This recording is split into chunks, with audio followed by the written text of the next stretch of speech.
Cordiales salutations à l'équipe de la matinale, à nos amis auditeurs et à nos internautes. Soyez donc les bienvenus dans votre tranche d'information à caractère spirituel, la bonne nouvelle. Avec vous donc le pasteur Josias pour vous servir.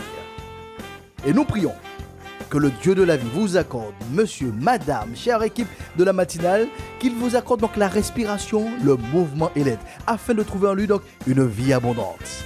Oh oui, madame, monsieur, la vie en lettres majuscules a de la valeur et du prix aux yeux de Dieu. En nous appelant à l'existence, il a attaché un principe vital, inscrit dans l'ADN de tout être humain qui passe sur la terre. C'est le principe de la liberté. Alors que nous sommes en plein carême, avec toutes ses implications ou pas dans le quotidien des uns et des autres, cette période particulière nous conduit à la semaine pascale, la Pâque. Certains se posent donc certainement cette question: pourquoi les chrétiens célèbrent-ils donc la Pâque? Pour bien comprendre cette fête, il faut donc vous imprégner et intégrer donc de cette notion, la notion donc de la liberté, comme une valeur importante aux yeux de Dieu. Ce n'est pas donc la déclaration des droits de l'homme qui en est le point de départ. Bien au contraire, c'est parce que la liberté est inscrite dans les chromosomes de tout être humain que la liberté est précieuse donc aux yeux de Dieu et aux yeux de tout être humain. La liberté est une des composantes de la pensée de l'éternité qui anime l'esprit de l'homme. La liberté est l'environnement, l'espace d'expression de la vie. Quand vous en êtes privé, vous savez qu'une partie de la vie vous a été enlevée. C'est ainsi qu'Adam a perdu la jouissance de sa liberté en ratant les objectifs de gestion que Dieu lui avait donc fixés. C'est ce que Dieu appelle le péché. C'est donc le péché qui prive l'être humain en tant que créature d'une communion avec son Créateur. Saint Paul dit ouvertement que la conséquence donc du péché, c'est donc la mort. La mort est l'opposé de la vie. Le péché nous prive de la liberté selon la définition originelle du Créateur. Ce qui est extraordinaire, c'est celui qui a été victime, celui qui a été lésé, celui dont le projet a été saboté, qui prend l'initiative de la solution, de la réparation. Madame, monsieur, chaque fois que vous prononcez le mot Pâques, vous abordez le projet de Dieu pour rendre à l'homme, à l'humanité, la liberté, la vraie liberté originelle. Pâques, ce n'est pas Matete à crabe, ni le camping, ni les 15 jours de vacances. Pâques, c'est le projet initial de Dieu mis en œuvre au fil de l'histoire de l'humanité pour exprimer l'amour de Dieu envers les hommes et les femmes qui étaient privés de la vraie liberté. Je vous propose bien donc de survoler rapidement les faits marquant les moments clés des préparatifs amenant à la Pâque comme nous la connaissons aujourd'hui. L'acte fondateur est l'engagement que Dieu lui-même prend en annonçant l'envoi de son Fils en Genèse 3, verset 15. Je susciterai de l'hostilité entre toi et la femme, entre ta descendance et sa descendance. Celle-ci t'écrasera donc la tête et tu lui mordras le talon.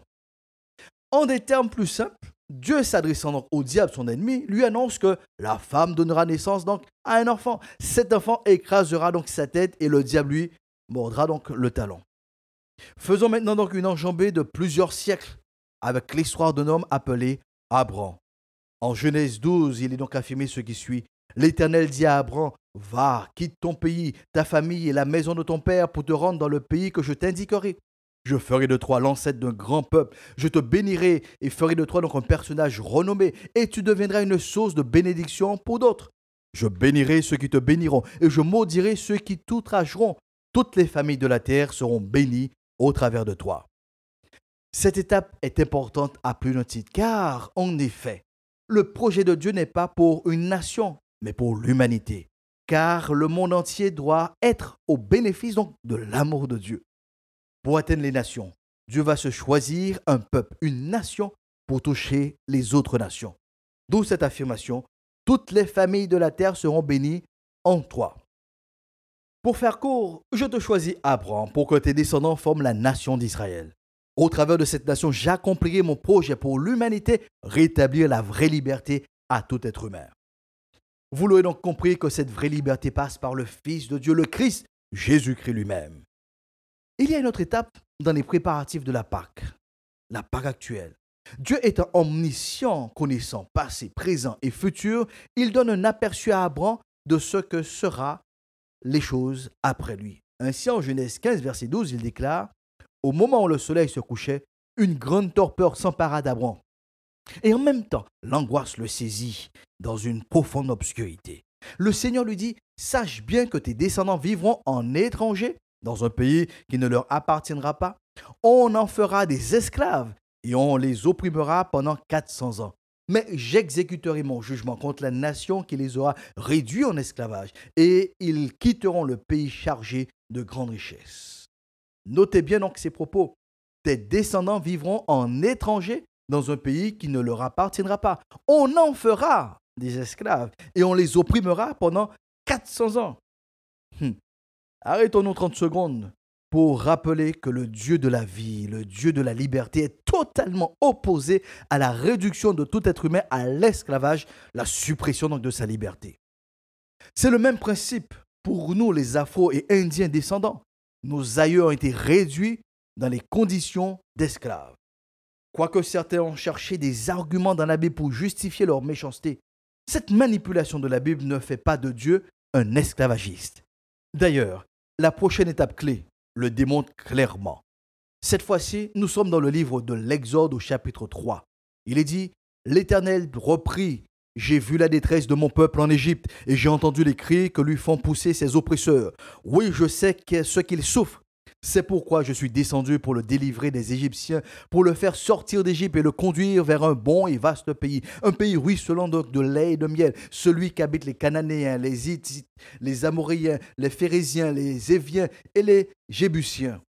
À présent, les cris des Israélites sont parvenus jusqu'à moi et j'ai vu à quel point les Égyptiens les oppriment.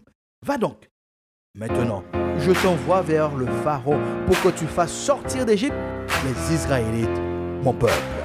Go down, Moses, way down in Egypt's land. Tell all pharaohs to let my people go. When Israel was in Egypt's land, let my people go. Oppressed so hard they could not stand, let my people go.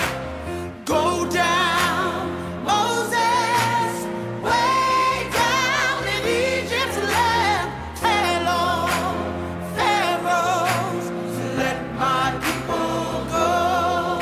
So Juste avant de terminer, une autre étape clé est la motivation de cette libération. Oui, nous avons compris l'enjeu donc de la liberté, mais une liberté pour quoi faire? Écoutez donc le projet de Dieu en Exode 3, verset 12.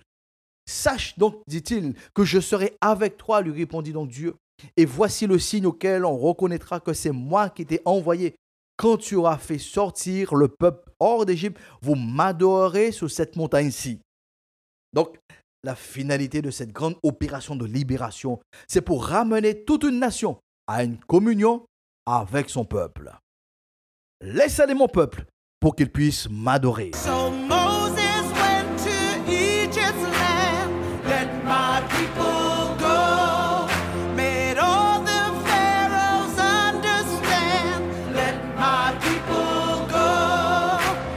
Go down, Moses, way down in Egypt's land. Tell all pharaohs, let my people go.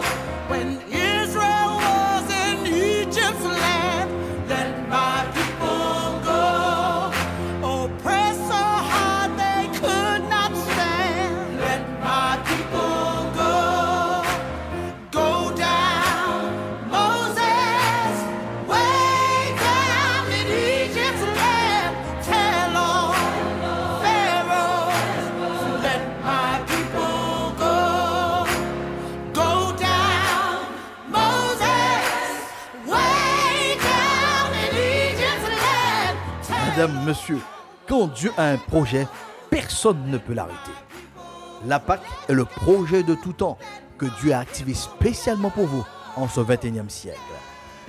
Nous poursuivrons notre réflexion dans une prochaine session. En attendant, proclamons ensemble: la paix de Dieu soit avec vous pour une meilleure saison.